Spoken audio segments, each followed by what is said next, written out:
ভগৱান কবিতাৰ কথাৰ লগতে আবৃত্তি পংকজ ৰাজ, সংগীত চন্দন শৰ্মা।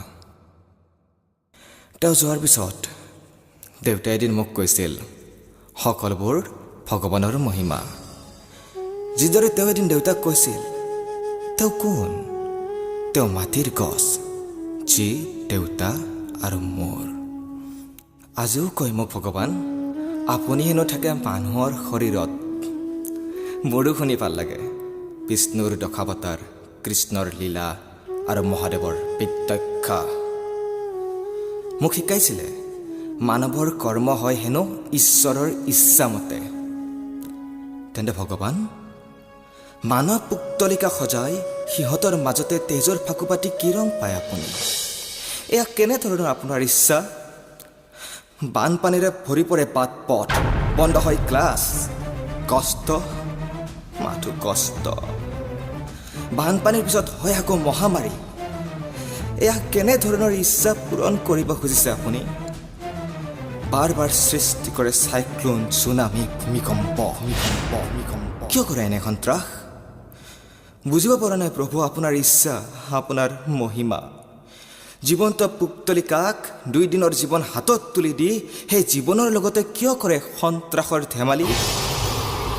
যি মানৱে আপোনাৰ নামত চাকি এগছি জ্বলাই আপোনাৰ নাম লৈ কৰ্মক্ষেত্ৰলৈ ওলাই যায়, সেই মানৱৰ পৰা কিয় কাঢ়ি ৰাখে নিৰাপত্তা?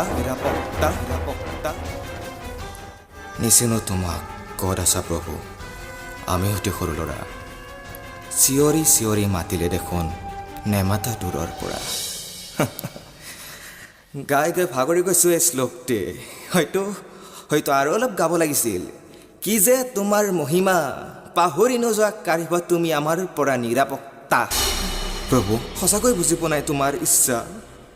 তোমাক ভাল পোৱা কিছু গোপিনী হ'ল দেখোন বেশ্যা।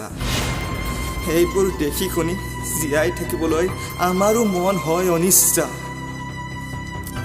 হে ভগৱন্ত কৃপাৰ সাগৰ, সঁচাকৈ আমি সৰু ল'ৰা। নাজানো কোন বিধাতাই সৃষ্টি কৰিলে এই ধৰা। নাজানো আমি বিধাতা হোৱাৰ নাম। জানো মাথো দুখ, যন্ত্ৰণা, সাফল্য এইবোৰ চব এক দেৱৰেই কাম।